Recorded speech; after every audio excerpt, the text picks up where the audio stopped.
जय श्री महाकाल, हर हर महादेव। दोस्तों, तो आज जो है दुर्वासा ऋषि जी की कथा जो है मैं आप लोगों को सुना रहा हूं। तो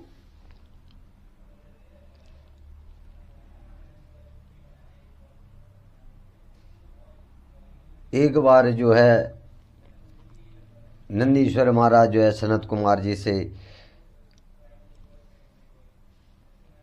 ऋषि दुर्वासा की कथा सुनाते हैं। तो जो ऋषि दुर्वासा थे वो परम तेजस्वी ऋषि अत्रि, जो कि अनसुईया के पति थे। तो ब्रह्मा जी की आज्ञा से वो जो है ऋक्षकुल नामक पर्वत पर तपस्या करने चले गए। ऋक्षकुल नामक पर्वत पर जो है तपस्या करने चले गए और वहां जो है पुत्र प्राप्ति की कामना के लिए वो तपस्या करने लगे। अब जो है प्रतिदिन जो है अत्रि जी की जो तपस्या है वो बढ़ती चली गई और उस तपस्या की अग्नि से उस तपस्या क्या होने लगी, अग्नि उत्पन्न होने लगी और उस तपस्या की अग्नि से एक ज्वाला प्रकट हुई और उसमें से जो है उस ज्वाला से जो है तीनों लोग जलने लगे। अब जब तीनों लोग जलने लगे तो सभी देवता मिलकर के ब्रह्मा जी के पास जाते हैं और ब्रह्मा जी से कहते हैं कि हे ब्रह्मा जी, अत्रि मुनि की तपस्या से जो है तीनों लोग जलने लगे हैं। तो ब्रह्मा जी और सभी देवता जो हैं मिलकर के जो है भगवान श्री हरि विष्णु के यहां जाते हैं। अब जब सभी देवता और ब्रह्मा जी जो है श्री हरि विष्णु के यहां जाते तो विष्णु जी कहते हैं कि हे ब्रह्मा जी, हे देवताओं, हम सबको जो है भगवान महाकाल भगवान शिव के पास जाना चाहिए। इस ज्वाला को शांत करने का जो भाव है वो सिर्फ महाकाल शिव का ही है। और सभी जो है ब्रह्मा विष्णु और देवता जो है भगवान महाकाल के धाम में जाकर के भगवान महाकाल की स्तुति करने लग जाते हैं। अब जब भगवान महाकाल की स्तुति करते तो भगवान महाकाल जो है प्रकट हो जाते हैं और देवताओं से कहते हैं, हे देवताओं, किस कारण से आप यहां पर आए हैं? तो देवता अत्रि मुनि की जो तपस्या है उसके बारे में महाकाल को बताते हैं और इस पर जो है तीनों देवता ब्रह्मा विष्णु और महेश और सभी देवता उनके साथ में अत्रि मुनि जो थे जहां तपस्या कर रहे थे ऋक्षकुल पर्वत पर, वहां जा रहे थे। तो अत्रि मुनि अपने जो है तपस्या में लीन थे, लेकिन उस तपस्या में उन्होंने जो है तीनों देवों के पद चिन्हों को जो है पहचान लिया था। अब जब तीनों देव वहां पहुंचे तो अत्रि मुनि ने जो है तीनों देवों को प्रणाम किया और जब अत्रि मुनि ने तीनों देवों को प्रणाम किया तो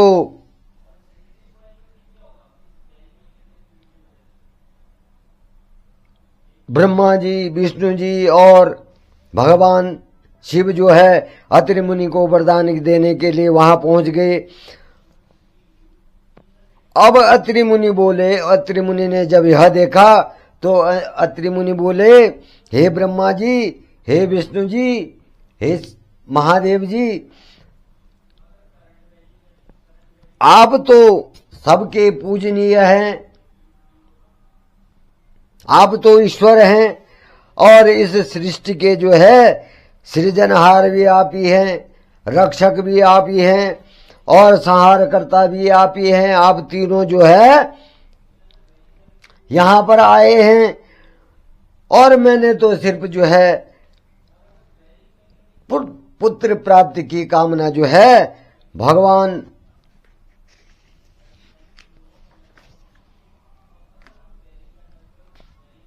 शिव से की है।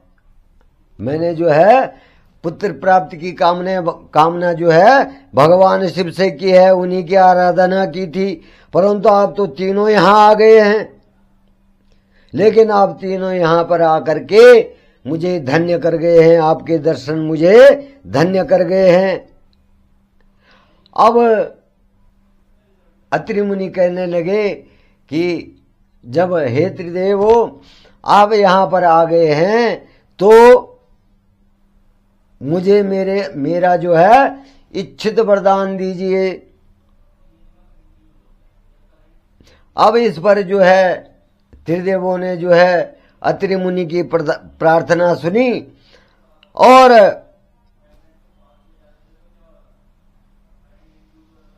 कहने लगे कि हम सब जो है एक ही अंश हैं, मतलब हमारा जो ये अवतार है एक ही है, बशर्ते ही हमारे नाम अलग हैं, कार्य अलग हैं, लेकिन एक ही अंश है।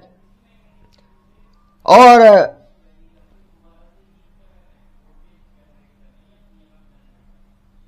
कहने लगे कि तुम्हारे जो हैं हे अत्रि मुनि, हम तुम्हारी तपस्या से प्रसन्न हैं और हम तुम्हें वरदान देते हैं कि तुम्हारे 3 पुत्र होंगे। क्या होंगे? 3 पुत्र होंगे। अब यह कह करके भगवान शिव, ब्रह्मा, विष्णु जो है वहां से अंतर्ध्यान हो गए। अब जब अत्रि मुनि को त्रिदेवों ने वरदान दिया तो अत्रि मुनि वहां से प्रसन्न होकर के अपने आश्रम की ओर चल दिए और जब समय बीता तो निर्धारित समय के अनुसार जो है देवी अनुसुईया के क्या हुए? 3 पुत्र हुए। देवी अनुसुईया के 3 पुत्रों ने जब जन्म लिया तो जो कि स्वयं भगवान शिव, ब्रह्मा और विष्णु थे, वो 3 पुत्र क्या थे? स्वयं भगवान शिव, ब्रह्मा जी और विष्णु जी के अंश थे, स्वयं वही थे। और ब्रह्मा जी के अंश से क्या हुआ? चंद्रमा। और विष्णु जी के अंश से दत्त और भगवान शिव के अंश से कौन हुए? दुर्वासा।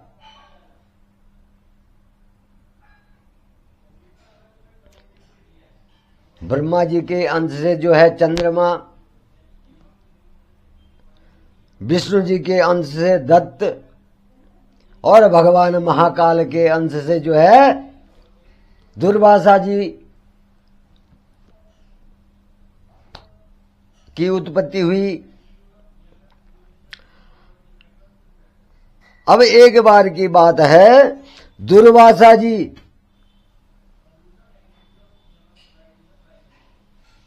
ने क्या किया कि सूर्य वंश में उत्पन्न राजा अम्बरीश जो सप्तद्वीप के स्वामी थे, उनकी परीक्षा लेने के लिए जो है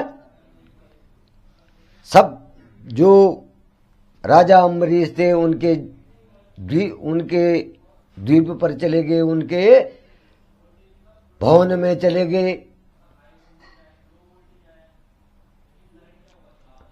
उनकी परीक्षा लेने के लिए तो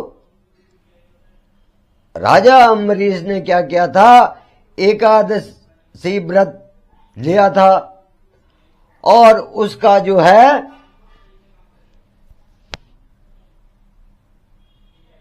उद्यापन जिसे हम कहते हैं, तो उसका उद्यापन करने के लिए जो है सभी ब्राह्मणों को जो है भोजन पर निमंत्रण दिया था।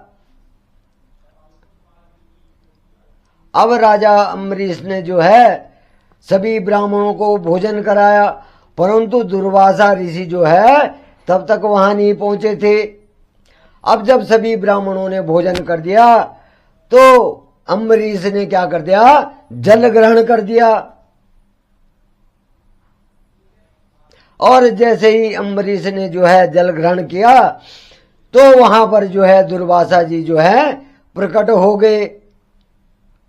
दुर्वासा जी वहां पहुंच गए।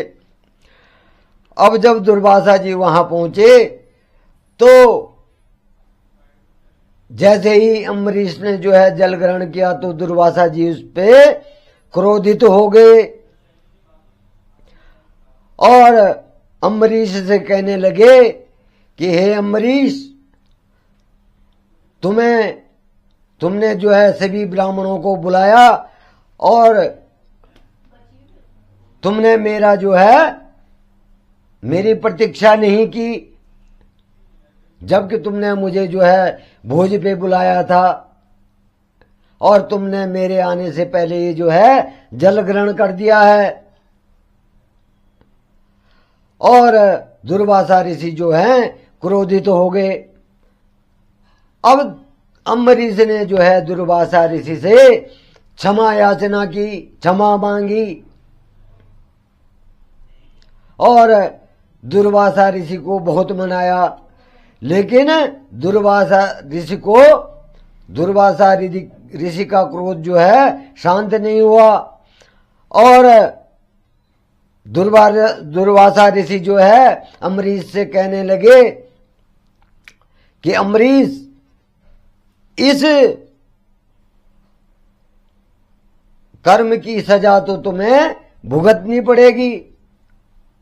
जो तुमने ये कर्म किया है, मेरा इंतजार न करके जल ग्रहण कर दिया, तो इसकी सजा क्या होगी, तुम्हें भुगतनी पड़ेगी। अब इस पे जो है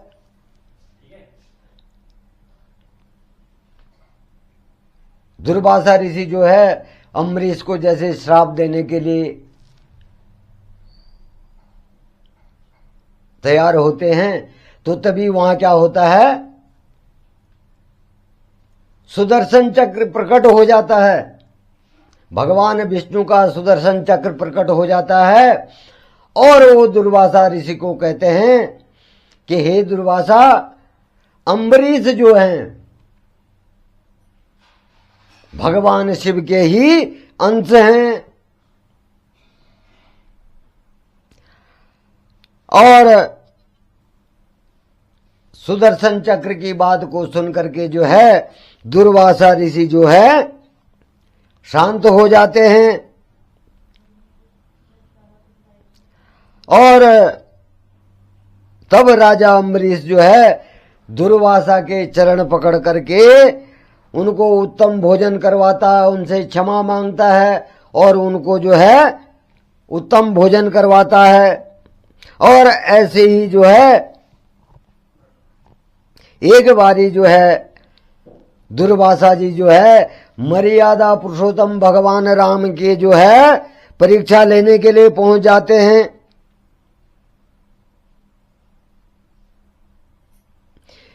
और उनसे कहते हैं कि हे राम, जब हम आपस में वार्ता कर रहे हों तो हमारी वार्ता के बीच में कोई ना आए।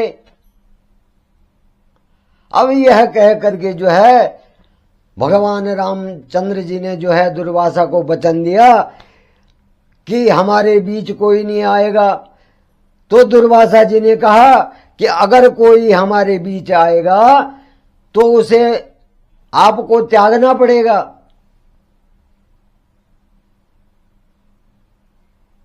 तो जब दुर्वासा जी और भगवान राम की जो वार्ता हो रही थी तो तभी जो है लक्ष्मण जी वहां चले जाते हैं। अब यह देख करके दुर्वासा ऋषि जो है क्रोधित हो जाते हैं और वो जो है लक्ष्मण को त्यागने की बात कहते हैं और भगवान श्री राम जो है अपने प्रिय भाई लक्ष्मण को त्याग देते हैं, लक्ष्मण का त्याग कर देते हैं। दुर्वासा ऋषि के कहने पर दुर्वासा ऋषि को जो वचन दिया था भगवान राम ने, तो जब भगवान राम जो है लक्ष्मण को त्याग देते हैं तो यह देख करके दुर्वासा ऋषि जो है प्रसन्न हो जाते हैं और भगवान श्री राम को आशीर्वाद दे करके अपने स्थान को चले जाते हैं। तो दोस्तों दुर्वासा ऋषि जो थे भगवान महाकाल के ही रूप थे, भगवान महाकाल के ही अंश थे और उन्होंने भी जो सृष्टि कल्याण के लिए जो है अवतार लिया था, परंतु वो क्या थे, भगवान महाकाल की तरह जो थे क्रोधी स्वभाव के थे। उन्हें जो है थोड़ा सा गलती पर भी जो होता था क्रोध आ जाता था और जो दुर्वासा ऋषि थे वो महामुनि अत्रि के पुत्र थे, क्योंकि त्रिदेवों ने जो है महामुनि अत्रि के यहाँ जो है अनसुया के गर्भ से जो है जन्म लिया था। तो जय श्री महाकाल, हर हर हर महादेव। तो आज यहीं पर मैं अपनी वाणी को विराम देता हूं और अगली कथा जो है हनुमान जी के अवतार की, तो हनुमान जी का अवतार कैसे हुआ उसकी कथा मैं कल आप लोगों के सामने रखूंगा। तो जय श्री महाकाल, हर हर हर महादेव।